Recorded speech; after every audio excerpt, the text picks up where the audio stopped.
नमस्कार दोस्तों, stock India YouTube channel आपका हार्दिक स्वागत करता है। आप देख रहे हैं स्टॉक इंडिया यूट्यूब चैनल।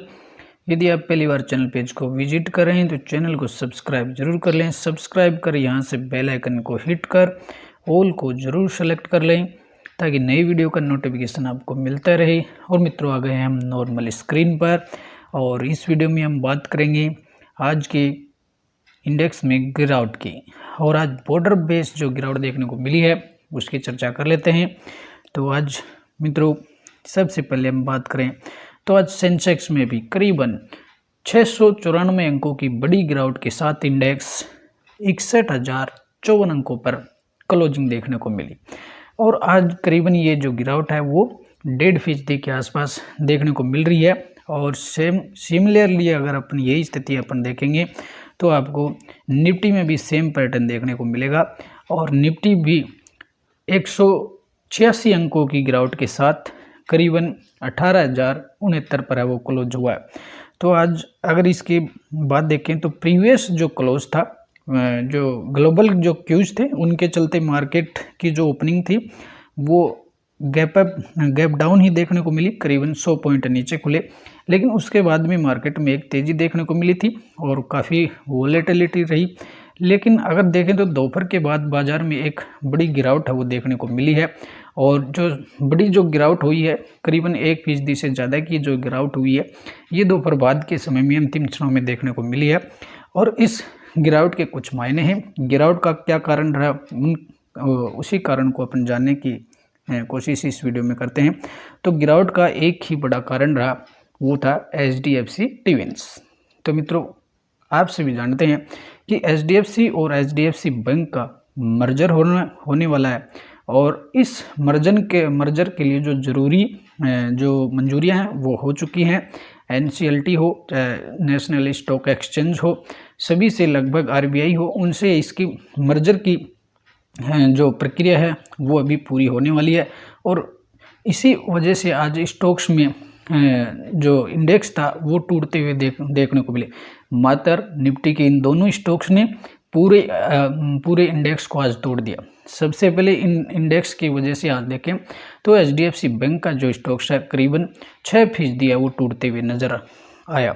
और HDFC बैंक ने और पूरे निफ्टी बैंक को है वो नीचे खींच लिया। और यही सब देखें तो जो HDFC है लिमिटेड है, इसकी भी निफ्टी जो इंडेक्स है उसमें इसकी बड़ी जो पार्टिसिपेट है बड़ी लेवल पर रही। इसमें भी करीब 5.5% से ज़्यादा की गिरावट देखने को मिली है। और इन मात्र दोनों कंपनियों के स्टॉक्स ने पूरे निफ्टी इंडेक्स और सेंसेक्स को है वो गिरावट में तब्दील कर दिया।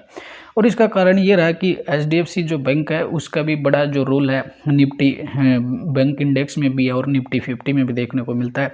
इधर HDFC जो है उसका भी बड़ा जो हिस्सा है, या यूँ कहें कि जो इंडेक्स में पार्टिसिपेशन इन दोनों स्टॉक्स का है वो ज़्यादा देखने को मिलता है। और दोनों में ही आज बड़ी गिरावट एक साथ हो रही थी। इस वजह से पहले निफ्टी जो बैंक है वो टेंशन में आते हुए देखने को मिला। और निफ्टी बैंक ये जो निफ्टी HDFC में गिरावट के कारण, HDFC बैंक में गिरावट के कारण इसने पूरे निफ्टी बैंक के को ही रेड में तब्दील कर दिया और इसको नीचे खींच लाया। और यदि आज निफ्टी बैंक के स्टॉक्स की बात करें तो इसमें निफ्टी जो बैंक है उसमें कुल 12 जो कंपनियां हैं, तो 12 में से सिर्फ ICICI बैंक को ICICI जो बैंक था वो केवल ग्रीन में देखने को मिला। बाकी सभी जो निफ्टी बैंक के सभी जो 11 जो बैंक है सभी बैंकों में बड़ी गिरावट देखने को मिली। और सबसे बात देखें तो निफ्टी जो बैंक है निफ्टी बैंक का जो इंडेक्स है करीबन 1,000 से ज़्यादा अंकों की गिरावट के साथ करीबन इसमें 2.5% की ज़्यादा गिरावट देखने को मिली। और गिरावट को लीड कर रही थी HDFC बैंक के स्टॉक, HDFC बैंक, जिसमें HDFC बैंक में भी करीबन 5.5% की देखने को मिल रही है। HDFC बैंक के वहीं इंडस बैंक था, कोटक बैंक थे, फेडरल जो बैंक थे, इसमें भी बड़ी गिरावट देखने को मिली। और सिर्फ ICICI जो बैंक था वो ग्रीन में था, बाकी सभी जो बैंक थे वो इंडेक्स को नीचे धकेल लाए। और इसके जो देखें तो आज HDFC जो ट्विंस है वो मार्केट को काफ़ी नीचे तक खींच लाए और दोनों का जो प्रभाव थे बड़े लेवल पर देखने को मिल रहा था। सेंसेक्स और निफ्टी में जो दोनों में जो बड़ी गिरावट हुई है सिर्फ एचडीएफसी ट्विंस की वजह से हुई है। हालांकि वैश्विक जो कारण थे जो रेपो रेट जो बढ़ी है उसका मिला जुला असर था, लेकिन इन दोनों ने एक तात्कालिक जो कारण था मार्केट को दिया जिसकी वजह से बड़ी गिरावट हुई। और यदि इसके बाद देखें तो एचडीएफसी जो ट्विन की वजह से आज इन दोनों जो कंपनियां हैं एचडीएफसी और एचडीएफसी बैंक, इन दोनों की वजह से 64,000 करोड़ का मार्केट कैप आज सुहा हुआ है।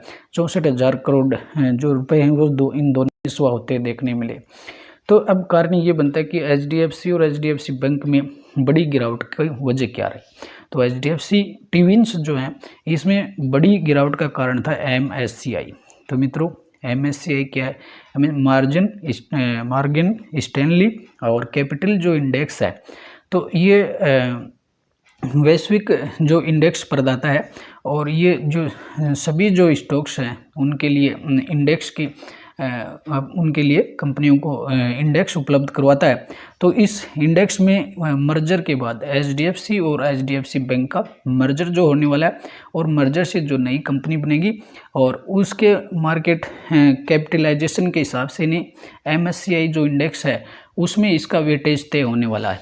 तो वेटेज कितना होगा, तो इसमें पहले ये बताया जा रहा था कि पहले इसका जो वेटेज है वो कि 1% रहेगा, लेकिन अब आज जो एमएससीआई की तरफ से नई इसमें बात कहेगी कि जो एचडीएफसी से जो नई कंपनी बनेगी इनके मर्जर से और नई जो कंपनी का जो वेटेज है एमएससीआई जो इंडेक्स में उसका वेटेज है वो मात्र 0.5% रहेगा।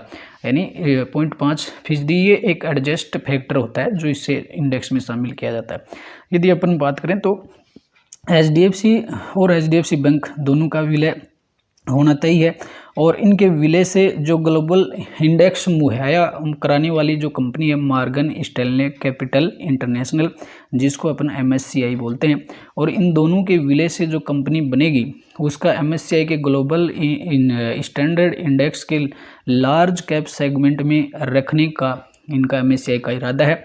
और इसके जो इंडेक्स में रखा जाएगा तो जो एडजस्टमेंट जो फैक्टर होता है इसको 0.5 के एडजस्टमेंट फैक्टर पर इंडेक्स में शामिल किया जाएगा।